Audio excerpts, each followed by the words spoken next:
اور معاملات کے اندر اللہ تبارک و تعالیٰ کی احکامات کے سامنے سر کو جھکانے کا نام ہے. بلا من اسلم وجہہ للہ وہو محسن فلہ اجرہ عند ربہ ولا خوف علیہم ولا ہم یحزنون. جو اپنے سر کو اللہ کے احکامات کے سامنے جھکا دے گا اور اللہ کی تابعداری میں اپنی گردن کو گرا دے گا، اللہ اس کے خوف بھی دور کر دے گا، غم بھی دور کر دے گا. اور اگر ایسا نہیں کرے گا پھر کیا ہوگا؟ اگر ایسا نہیں کرے گا پھر کیا ہوگا؟ پھر اللہ نے بتلا دیا. ضرب اللہ مثلا قریۃ کانت آمنۃ مطمئنۃ یاتیھا رزقھا رغدا من کل مکان فکفرت بانعم اللہ فاذاقها اللہ لباس الجوع والخوف بما كانوا یصنعون. اللہ نے ایک بستی کی مثال دی. 3 عظیم الشان نعمتیں اللہ نے اس بستی کو عطا کی تھی.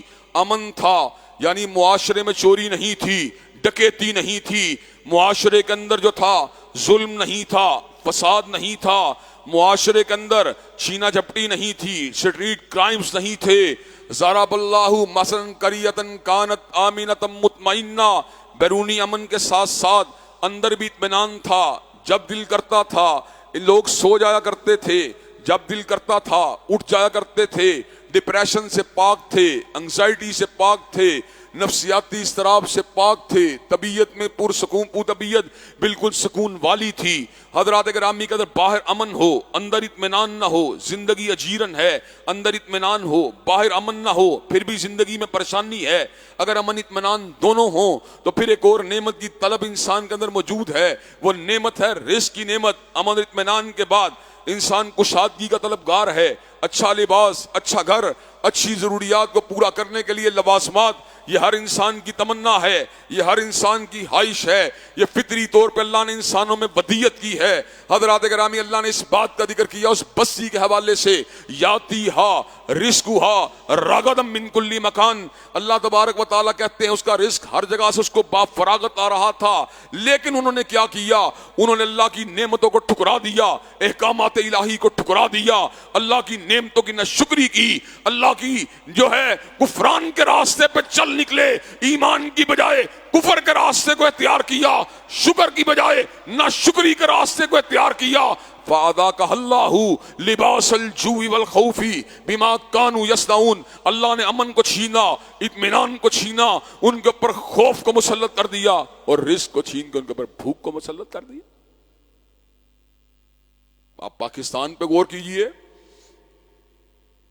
ماضی کے ہر سال پہ غور کیجئے. ہر سال میں امن کم ہوا، ہر سال میں اطمینان کم ہوا، ہر سال میں رزق کم ہوا. وجہ کیا ہے؟ وجہ یہ ہے پاکستان کا مطلب کیا؟ لا الہ الا اللہ. لیکن پاکستان کا حال کیا ہے؟ چکلے بھی کھلے ہوئے ہیں. ٹرانسجنڈر بلوں کے رائٹس کی بات مسلم لیگ کے منشور کے اندر بھی موجود ہے، دیگر جماعتوں کے منشور کے اندر بھی موجود ہے. قادیانیوں سے بھائی چارے کے نعرے بھی ہیں، اللہ کو بھگوان کہنے کی بات کے اوپر مہر تصدیق بھی ہے. اور حضرات گرامی قدر اس کے ساتھ ساتھ شراب کی بھٹیاں بھی ہیں اور اس کے ساتھ ساتھ سودی لین دین بھی ہے. تو پھر یہ چیزیں ڈکلائن کرتی چلی جائیں گی. اللہ تعالیٰ کا نظام احتساب جو ہے وہ موجود ہے. اللہ جب چاہیں کسی چیز کو پکڑ سکتے ہیں. حضرات گرامی قدر یہ بات میں آج آپ کو قرآن کی روشنی کے بتا کر اپنی گفتگو کو وائنڈ اپ کرنا چاہتا ہوں. جب اللہ تعالیٰ کسی بندے کے اوپر اپنی نعمتوں کا نزول فرماتے ہیں، امن کا، اطمینان کا، رزق کا، تو پھر نعمت چھنتی نہیں. پھر نعمت چھنتی نہیں جب تک انسان خود ان نعمتوں کا چھن جانے کا جواز نہیں پیدا کرتا. اللہ کے لیے مثال نہیں، سمجھانے کے لیے مثال ہے. ایک بچہ ہے جو باپ کا تابعدار ہے، باپ اس کی تابعداری کے سے راضی ہے، اس کو پیار بھی کرتا ہے، دعائیں بھی دیتا ہے. اب مجھے ایک بات بتلائیے، جب تک بچہ نافرمانی نہیں کرے گا، باپ کے دل کے اندر چوٹ نہیں لگے گی تو باپ اس کو بد دعا نہیں دے گا، اس کو ڈانٹے گا نہیں، اس کے حالات کو برقرار رکھے گا، بلکہ اپنی جو محبتیں ہیں، اپنی شفقتیں ان میں مزید اضافہ کرے گا.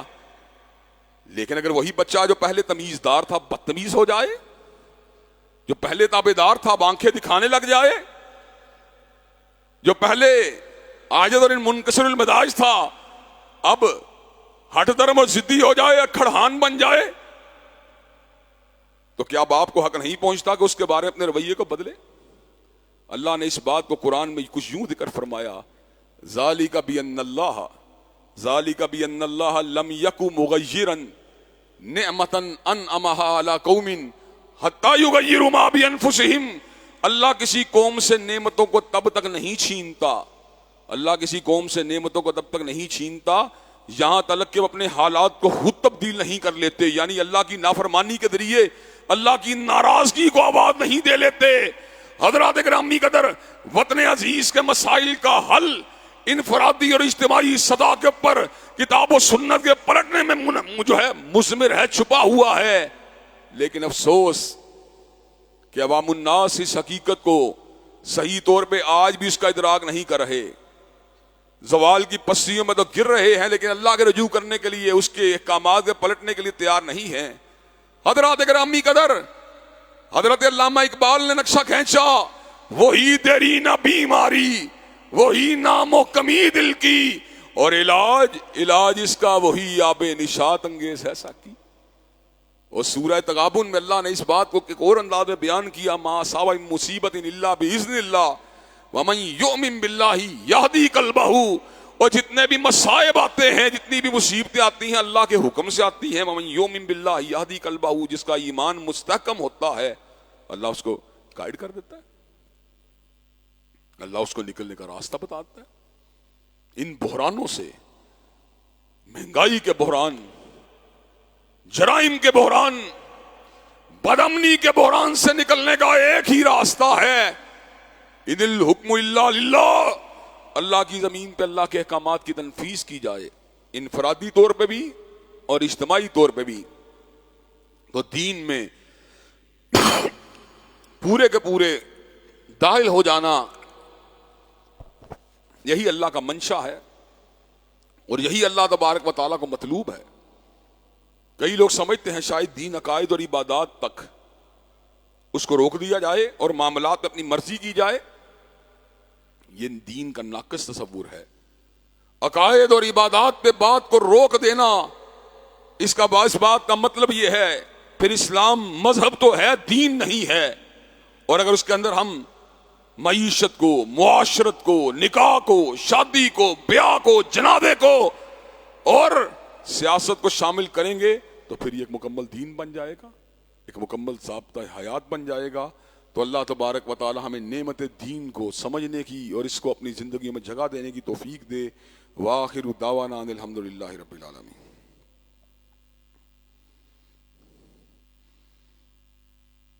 الحمدللہ نحمدہ ونستعینہ ونستغفرہ ونؤمن بہ ونتوکل علیہ ونعوذ باللہ من شرور انفسنا ومن سیئات اعمالنا، من یہدہ اللہ فلا مضل لہ ومن یضلل فلا ہادی لہ، واشہد ان لا الہ الا اللہ واشہد ان محمدا عبدہ ورسولہ، اما بعد فإن خیر الحدیث کتاب اللہ وخیر الہدی ہدی محمد صلی اللہ علیہ وسلم وشر الامور محدثاتها وکل محدثۃ بدعہ وکل بدعۃ ضلالہ وکل ضلالۃ فی النار۔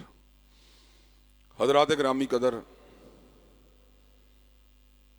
ہماری زندگیوں کا بہت بڑا ہدف یہ ہونا چاہیے کہ ہم اللہ کو راضی کر لیں اور اللہ کے احکامات کے سامنے سر تسلیم ہم کر دیں۔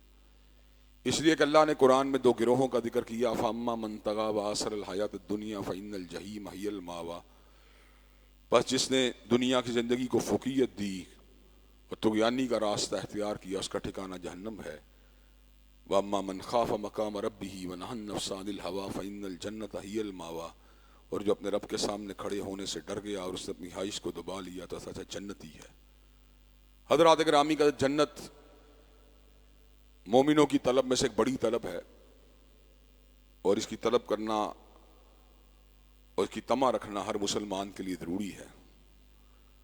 حضرات گرامی قدر، اپنی زندگیوں کو دین کے رنگ میں رنگنا یہ اصل کامیابی کی بات ہے۔ صبغۃ اللہ ومن احسن من اللہ صبغہ، رنگ تو دنیا میں بہت سے ہیں لیکن جو اللہ کا رنگ ہے اس کے رنگ کا مقابلہ کوئی بھی نہیں کر سکتا۔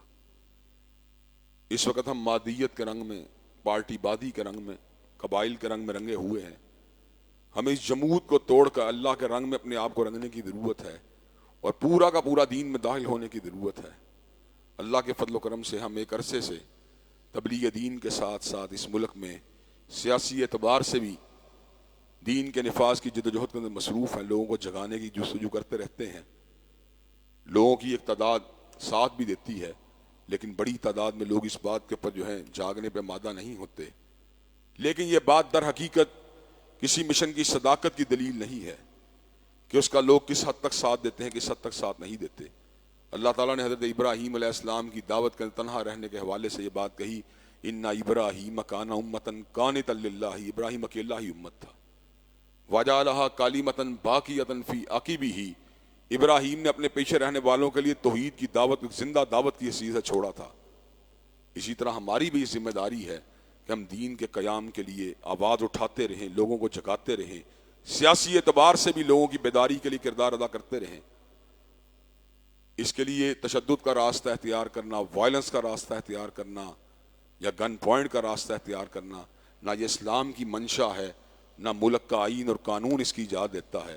چنانچہ ہمارے پاس ریگنگ کے باوجود، دھاندلیوں کے باوجود اور ناانصافیوں کے باوجود جو راستہ بچتا ہے وہ سیاسی اعتبار سے ذہن سازی کا راستہ ہے، اور اللہ کے فضل و کرم سے پہلے بھی اس راستے پہ پوری استقامت کے ساتھ ڈٹے ہوئے تھے، اور انشاءاللہ زندگی کی آخری سانس تک نہ پیپل پارٹی کی حمایت کریں گے، نہ مسلم لیگ کی کریں گے، نہ تحریک انصاف کی کریں گے، دین اللہ کی کرتے رہیں گے انشاءاللہ اللہ کے فضل و کرم سے۔